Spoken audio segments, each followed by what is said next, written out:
السلام عليكم ورحمة الله وبركاته. حبايبي أبطال الصف الأول الإعدادي، أهلا بيكم حبايبي في حصة جديدة. النهاردة إن شاء الله هتكون حصة مراجعة على مقرر شهر سبتمبر وأكتوبر، الشهر الأول. هبدأ معاكم كده علشان نبقى احنا داخلين الاختبار وضامنين سؤال الخريطة إن شاء الله. أول حاجة عندي رقم 1 بيقول لي هنا دائرة عرض. دائرة عرض هنا في شمال أفريقيا أو في الجزء الشمالي زي ما انتم شايفين تبقى مدار السرطان.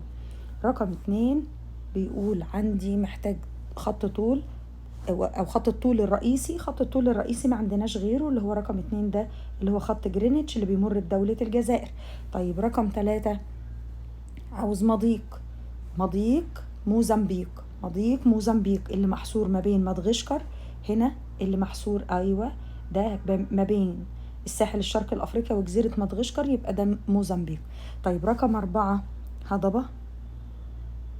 فين رقم 4 بيقول لي هضبة، أيوة هنا هضبة شمال أفريقيا. طيب أمال رقم 5 دي هضبة البحيرات الاستوائية. طيب رقم 6 الهضبة الجنوبية. رقم 7 عاوز هنا ايه؟ عاوز هنا مسطح مائي، هنا خليج عدن. طيب رقم 8 عاوز جبال. هنا فين 8 جبال الكاب. جبال الكاب في الجزء الجنوبي الغربي، في الجنوبي الغربي من أفريقيا، يبقى دي جبال الكاب. طيب رقم 9 فين 9 جبال أطلس. جبال أطلس. طب رقم 10 جبال البحر الأحمر، أهي 10 دي سلسلة جبال البحر الأحمر. طيب رقم 11 فين 11 هنا جبل، أكيد جبل كينيا. 11 أيوة جبل كينيا زي ما احنا قلنا. طيب رقم 12 عاوز جبل برضو. طيب رقم 12 هنا تحت كينيا كيليمانجارو، يبقى كينيا شمال كيليمانجارو، يبقى كينيا الأول كيليمانجارو. 13 جبال دراكنزبرج، ودي كانت سلسلة الجبال البركانية. طيب رقم 14 فين 14 عاوز جبل. رقم 14 هنا عند حدود مصر مع السودان ومع ليبيا، يبقى جبل العوينات. طيب رقم 15 جبل هنا توبقال، وده أعلى قمة جبلية في سلسلة جبال أطلس. طيب رقم 16 هنا ده جبل شيب البنات، وده أعلى سلسلة أو سوري أعلى جبل في سلسلة جبال البحر الأحمر. طيب رقم 18 أكبر جزيرة في أفريقيا، وبقول لك جزيرة بقول لك جزيرة مدغشقر. طيب رقم 19 فين؟ خلاص هي آخر حاجة، ما عندناش 19، يبقى كده خلاص الخريطة خلصت. الخريطة الأولى لقارة أفريقيا زي ما انتم شايفين، دي خريطة صماء يا ولاد لأفريقيا. يا رب تكون سهلة. مع التكرار هتتحفظ الأماكن، يعني حاولوا ان انتوا تسمعوها أكتر من مرة، هتلاقوا ان الدنيا بقت بالنسبة لسؤال الخريطة بقت الدنيا سهلة جدا. طيب رقم 1 هنا ده بقى خريطة لحوض النيل في أفريقيا. طيب رقم 1 دائرة عرض، يلا بينا. فين 1 دائرة عرض؟ في الجزء بتمر بمنطقة البحيرات الاستوائية على طول، دي دائرة الاستواء. دائرة الاستواء. طيب رقم 2 دي هضبة، أكيد دي هضبة الحبشة. رقم 3 طيب هضبة هو عايز بحيرة في 3 أكيد. تعالوا نشوف عاوز إيه. أيوة عايز بحيرة، يبقى دي بحيرة فيكتوريا. بحيرة فيكتوريا. طيب رقم 4 عاوز هنا نهر. النهر اللي بيصب في غرب بحيرة فيكتوريا ده نهر كاجيرا، وده من أهم الروافد لهذه البحيرة. طيب رقم 5 ده أكيد نهر السباط. رقم 6 هنا رقم 6 شايفين هنا ماسك في مين؟ في بحيرة بعرفه ازاي يا ولاد؟ اهوت بصوا شايفين البحيرة دي؟ البحيرة دي بحيرة همسحها لكم تاني عشان تشوفوها كويس. الرافد الموسمي اللي ماسك في البحيرة دي او اللي بينبع من البحيرة دي هو النيل الازرق. البحيرة دي اسمها بحيرة تانا. اسمها بحيرة ايه؟ بحيرة تانا، وده يبقى رقم 6 النيل الازرق. رقم 7 ده اخر رافد من الروافد الموسمية، واخر رافد لنهر النيل هو نهر عطبرة. نهر عطبرة. طب رقم 9 اكيد عايز سد. ده خزان جبل الأولياء أو سد. عايز خزان، أيوة 9 يبقى جبل الأولياء. طيب رقم 10 ده سد صنار، سد صنار اللي اتبنى على النيل الأزرق. طيب رقم 11 ده سد أوين، سد أوين في أوغندا، سد أوين في أوغندا. خدوا بالكم 9 و10 دول في السودان، في السودان. بينما 11 ده في دولة أوغندا. طيب عايز ايه في 12؟ 12 دي فين بقى؟ يلا بينا نشوف. ايوه عايز ايه؟ عايز حضارة؟ ايوه اكيد عايز حضارة.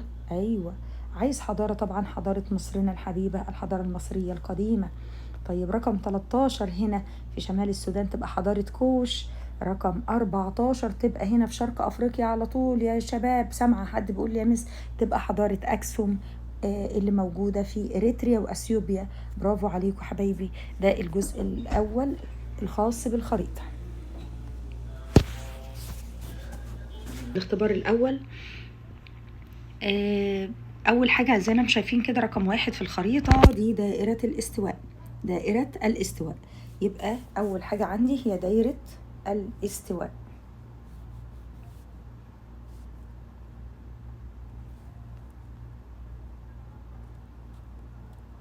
رقم 2 المحيط الأطلنطي.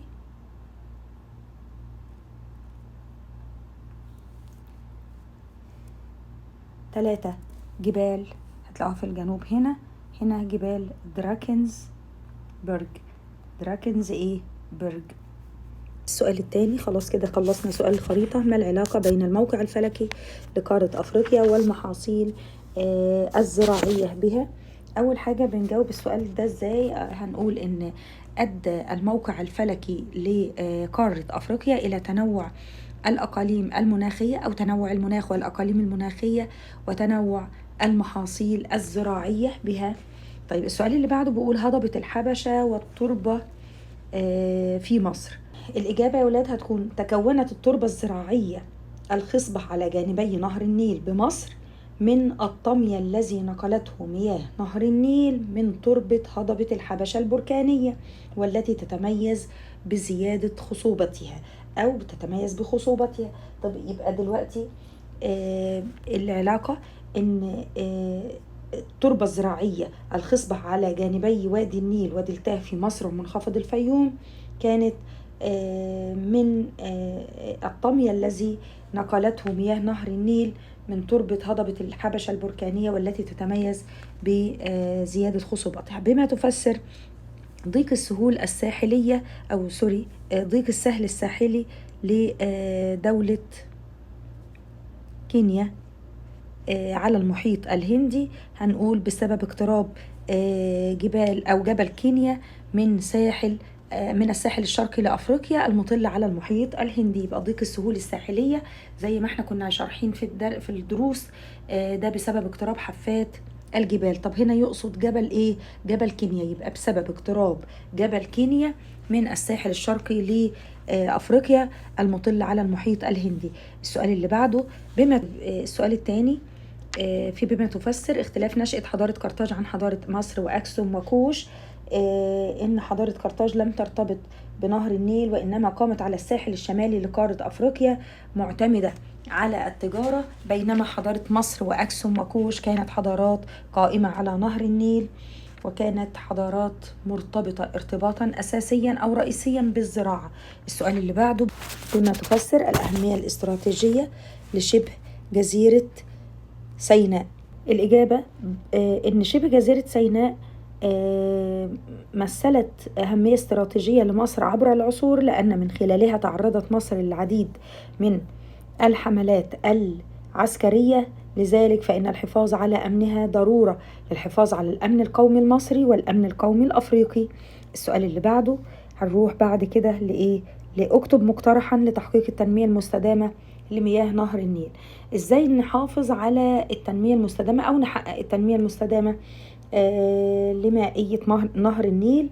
عن طريق إنشاء السدود والخزانات، عن طريق حفر العديد من الآبار، عن طريق كمان الاهتمام بالمراكز أو مراكز البحوث المائية زي ما كانت موجودة عندنا، يبقى زي الجزء اللي موجود في الكتاب. أنا ما جبتش حاجة من عندي، ولكن هو بيقول لي هنا ما مقترحاتك، يعني هو قدمها لي، غير لي بس صيغة السؤال.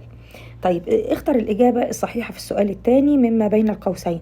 تعد قارة أفريقيا ثاني قارات العالم من حيث المساحة بعد قارة، طبعا بعد قارة آسيا. طيب تقع هضبة الشطوط بين سلاسل جبال أطلس. أقام الكوشيين علاقات تجارية من جهة الشمال مع مصر. طيب أيد بالأدلة. اهتمت مصر بإنشاء مشروعات على النيل الأزرق بالسودان. طيب احنا عايزين الدليل، يعني ايه الدليل؟ يعني اشرح. هقول له حيث أنشأت مصر خزان صنار على النيل الأزرق لصالح السودان. السؤال اللي بعده اللي هو رقم 2 بيقول يختلف سبب، اللي هو السؤال يختلف سبب نشأة جبال البحر الأحمر عن جبال أطلس. هقول له حيث إن جبال البحر الأحمر نشأت جبال البحر الأحمر نتيجة الحركات الانكسارية، بينما جبال أطلس نتيجة الحركات الالتوائية. طيب بعد كده بيقول لي ساهم المسعودي في اكتشاف أجزاء من قارة أفريقيا. طبعا يعطينا الدليل أو دلل. هقول له حيث كان من أوائل الرحالة العرب الذين زاروا قارة أفريقيا وكتبوا عنها. بعد كده تعددت صادرات حضارة أكسوم. حضارة أكسوم يا ولاد من أهم صادراتها الذهب والعاج والعطور والتوابل التي كانت من أبرز صادراتها وأعلاها قيمة اقتصادية. طيب بعد كده هنروح لحدد الأثر الناتج عن الثورانات البركانية بواسطة قارة أفريقيا. ما النتائج المترتبة؟ أقول له أدى ذلك إلى نشأة هضبة الحبشة. أدى ذلك إلى نشأة هضبة الإيه؟ الحبشة. وإيه كمان؟ وجبال طبعا هنا هو بيقولي في وسط القارة، يبقى جبال إيه؟ أو جبل كينيا وكيليمانجارو. جبل كينيا وكيليمانجارو.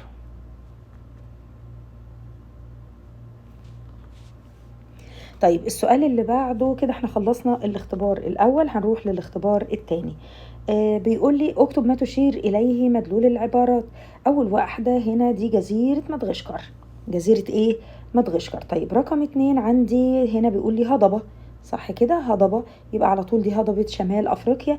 رقم 3 بحيرة فيكتوريا. بحيرة فيكتوريا. طب نروح للسؤال اللي بعده. ما النتائج المترتبة على رغبة البرتغاليين في اكتشاف قارة أفريقيا؟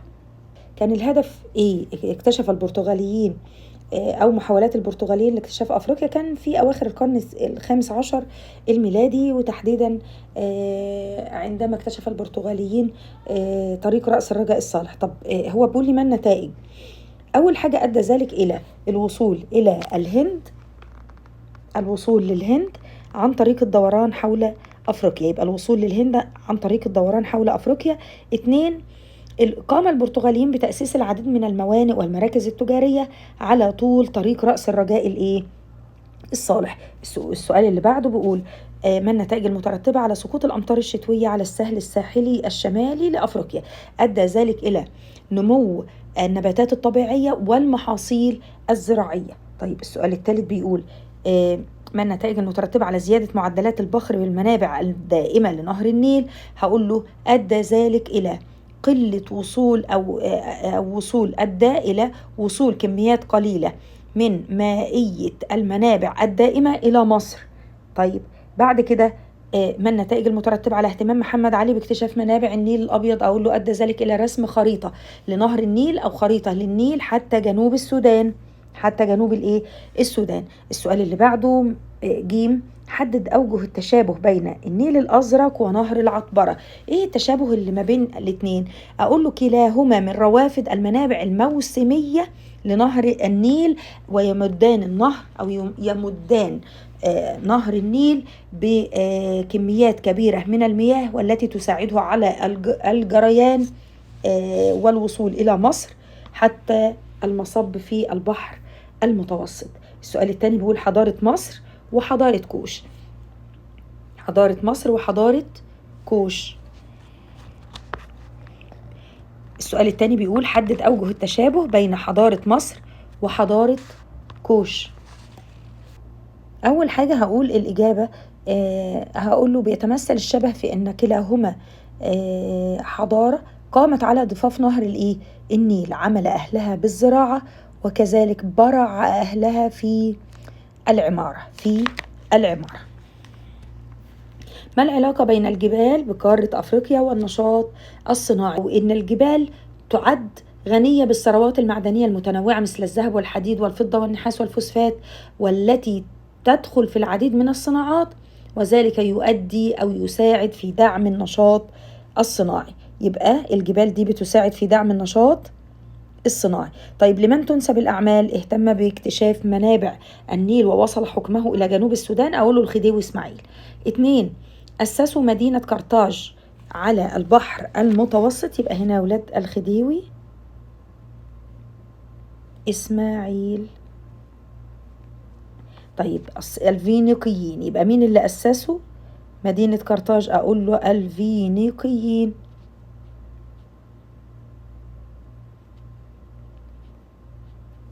طيب بدأوا محاولات لاكتشاف قارة أفريقيا خلال عهد الأمير هنري الملاح، أقول له دول هم البرتغاليين.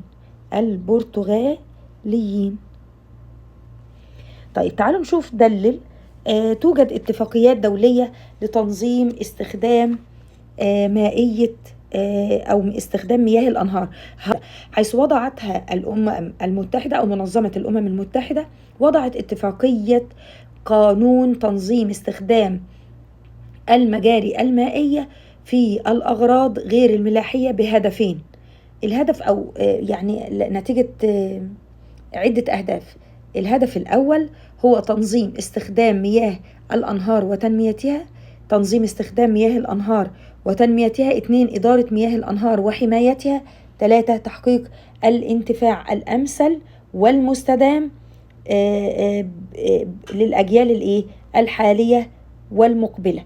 طيب السؤال اللي بعده بيقول توجد أو رقم 2 تمتد قارة أفريقيا بين نصفي الكرة الأرضية الشمالي والجنوبي. دلل. هات الدليل. أقول له حيث تمتد أو تقع ثلثي قارة أفريقيا شمال دائرة الاستواء، أما الثلث الآخر أو الأخير بيقع في النصف الجنوبي اللي هو جنوب دائرة الاستواء. رقم 3 توجد علاقة بين الجبال وضيق السهول الساحلية في شرق أفريقيا. أقول له حيث أنه إيه هي الجبال يا أولاد اللي موجودة في شرق أفريقيا؟ أقول له حيث أن أو حيث توجد جبال البحر الأحمر في شرق القارة أو في شرق أفريقيا، والتي أدى وجودها واقترابها من ساحل البحر الأحمر إلى ضيق السهول الساحلية في شرق أفريقيا. يبقى اقترابها من خط الساحل أدى إلى ضيق السهول الساحلية. 4 تتنوع الظواهر الجغرافية فوق هضبة شمال أفريقيا. وبعدين هنا بيقول لي دلل. هقول له حيث يوجد بها الصحراء الكبرى أكبر صحاري العالم، يوجد بها جبال مثل جبل العوينات على الحدود بين مصر وليبيا والسودان، بيوجد بها العديد من المنخفضات مثل منخفض القطارة، بيوجد بها العديد من الواحات مثل واحة سيوة بمصر وواحة الجوف بليبيا. طيب السؤال اللي بعده بيقول بما تفسر لموقع قارة أفريقيا أهمية استراتيجية. هقول له بسبب الموقع الجغرافي لأفريقيا وإشرافها على ممرات مائية مهمة مثل مضيق جبل طارق ومضيق باب المندب وقناة السويس. رقم 2 يعد نهر النيل نهرا دوليا. بما تفسر. الإجابة هتكون بسبب امتداده أو امتداد مجراه وروافده داخل أراضي 11 دولة. طيب ده تعريف النهر الدولي يا ولاد لو فاكرين. بما تفسر. رقم 3 لجبال قارة أفريقيا أهمية سياحية. هقول له لأنها تتميز بمناظرها أو مناظر طبيعية خلابة تجذب السياح الذين يمارسون العديد من الأنشطة السياحية بالمناطق الجبلية. يبقى دي الأهمية السياحية. يبقى تتميز بمناظر طبيعية خلابة تجذب السياح الذين يمارسون العديد من الأنشطة السياحية بالمناطق الجبلية. وبكده يا ولاد يا رب تكونوا استفدتوا. بكده خلصنا حصة المراجعة. يا رب تكونوا حبايبي استفدتوا من المراجعة. حاولوا تسمعوا الإجابات أكتر من مرة إن شاء الله. بالتوفيق يا رب. وأي سؤال محتاجينه اكتبوا لي في الكومنت وإن شاء الله أرد عليكم. شكرا ليكم حبايبي، والسلام عليكم ورحمة الله وبركاته.